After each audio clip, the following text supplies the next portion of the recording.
In this video, we will talk about how to find the arc length of a parametrized curve. So let's begin by drawing a picture. So if I draw my axes, so imagine we have some parametrized curve. So I'll draw the starting point here, and then let's say that it starts to go like this, and then it curves around, and then it ends here. So with my parametrized curve here, if I draw some tick marks on the x-axis, maybe this is 1 and 2 and 3 and 4. So we want a way to measure how long this curve is. So what I'm going to do is at the starting point of the curve, I'm going to put a tick mark, and I'm going to mark that 0. And then once I go a distance of 1 unit, I'll mark that as 1. And then if I go another unit, that'll be 2. And then if I go one more unit, that'll be 3, and so on. So what I'm going to do is I'm going to start to keep track of L, which is the arc length along the curve. So I'm going to let L be the arc length along the curve. So in this context, x, the variable x, just on the x-axis, also measures a certain length, a certain arc length, but it's an arc length along the x-axis. So these tick marks on the x-axis, they also measure a length by just a straight line length. So in this context, the variable L is like an odometer on a car that keeps track of how far it's traveled. So that's what an odometer on a car does. It keeps track of how far it's traveled. And the same thing with this variable L that I'm introducing. It's going to keep track of how far along this curve we've traveled.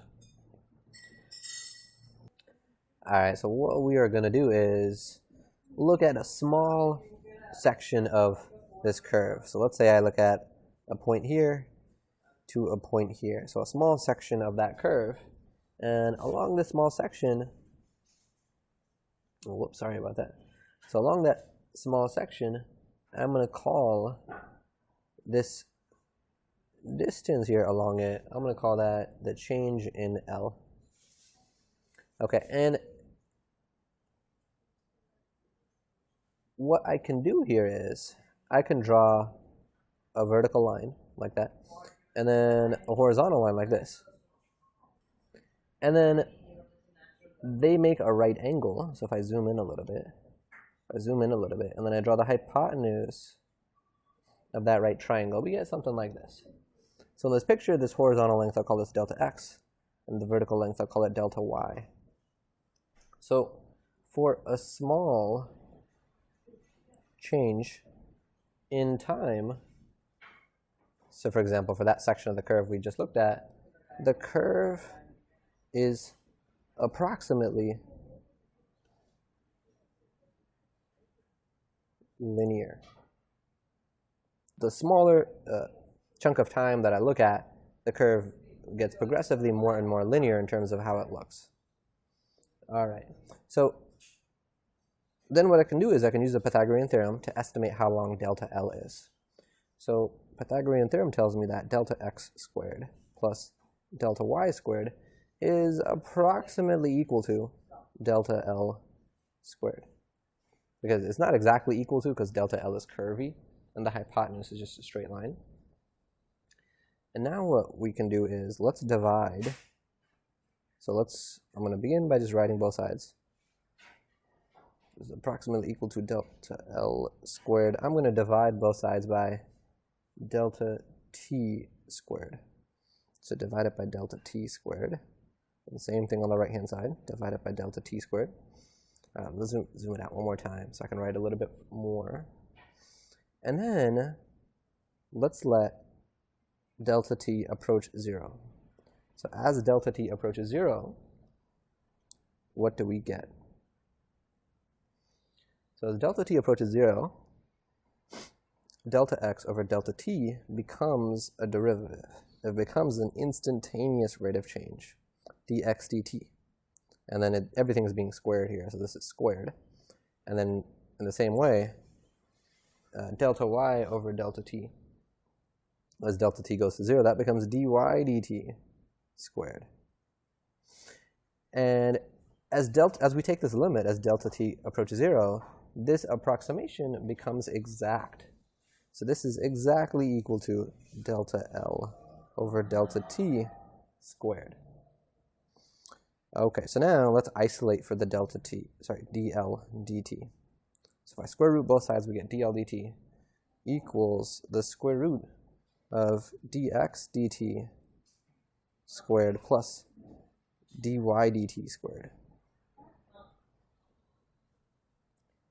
So in the context of L sort of representing the odometer, how far we've traveled, dl dt is the rate at which that length is changing.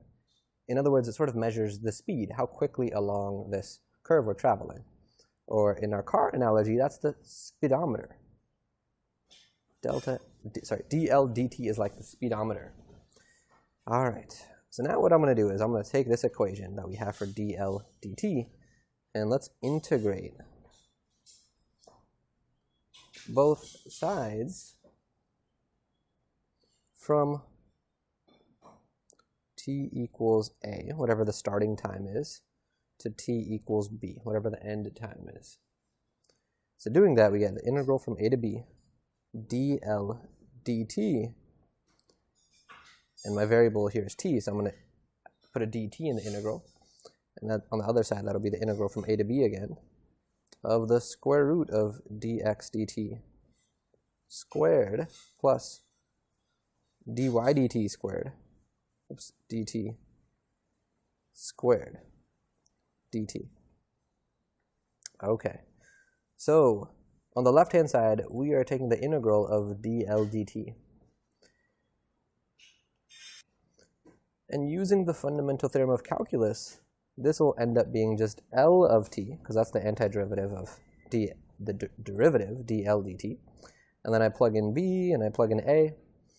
And when I do that, I'll get L of b minus L of a.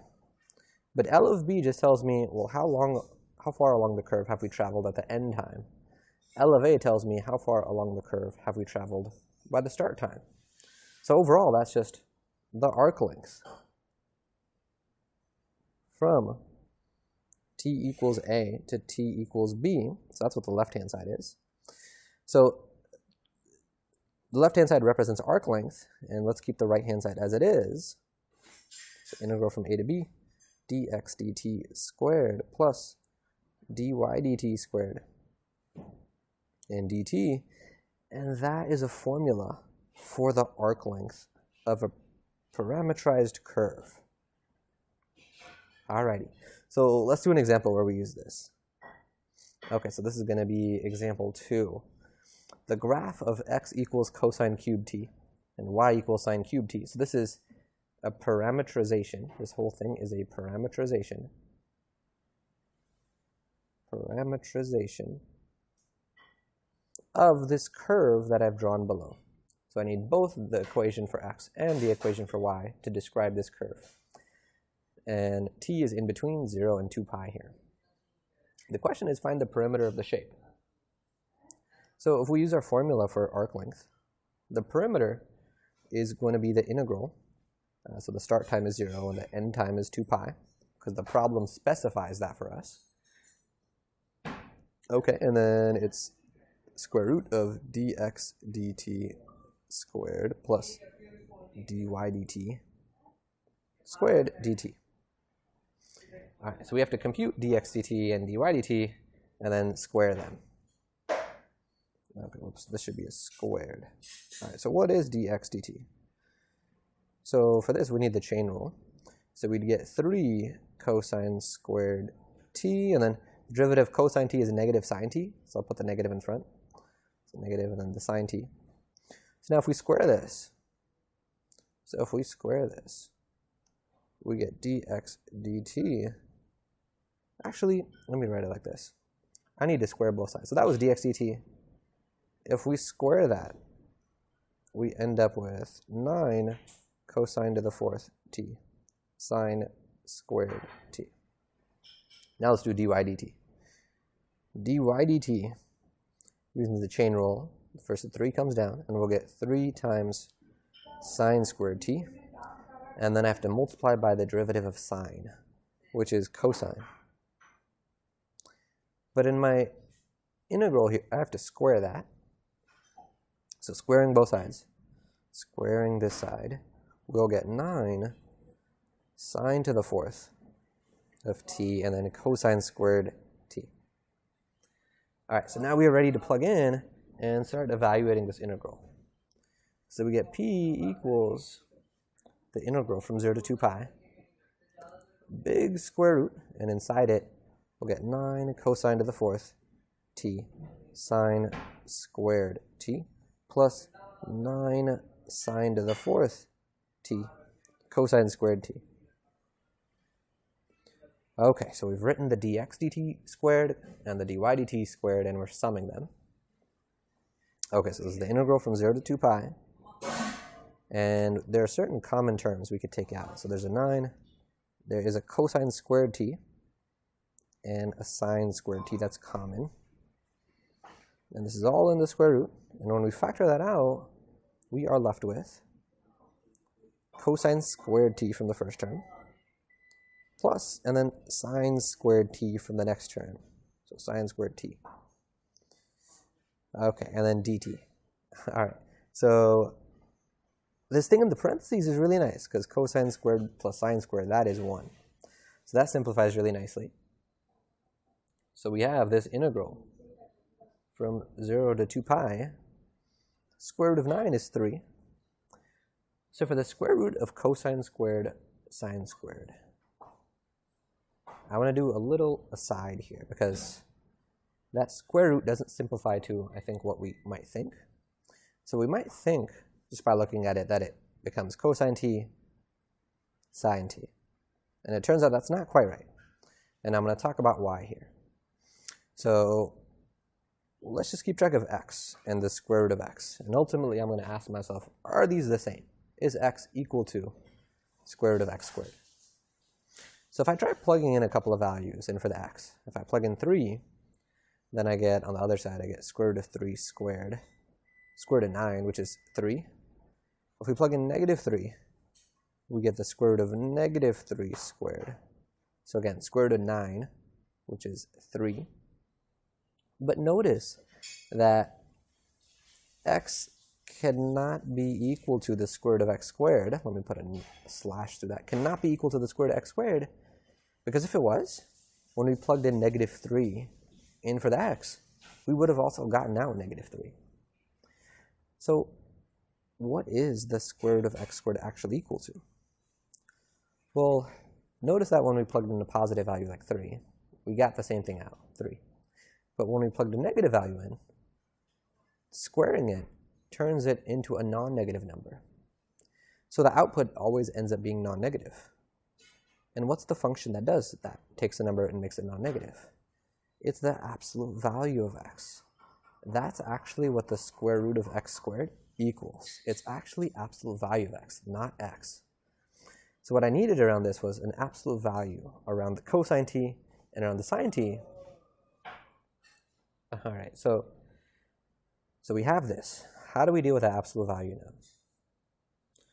So I am going to use symmetry. So instead of finding the arc length of the whole thing from 0 to 2 pi, I can just go from when t equals 0. So t equals 0 will be here. Because when t equals 0, if I plug that into my equations, if I plug them in there, we get 1, 0 for the x and the y. This point right here corresponds to when t equals pi over 2. So I'm going to instead just look at the integral from 0 to pi over 2.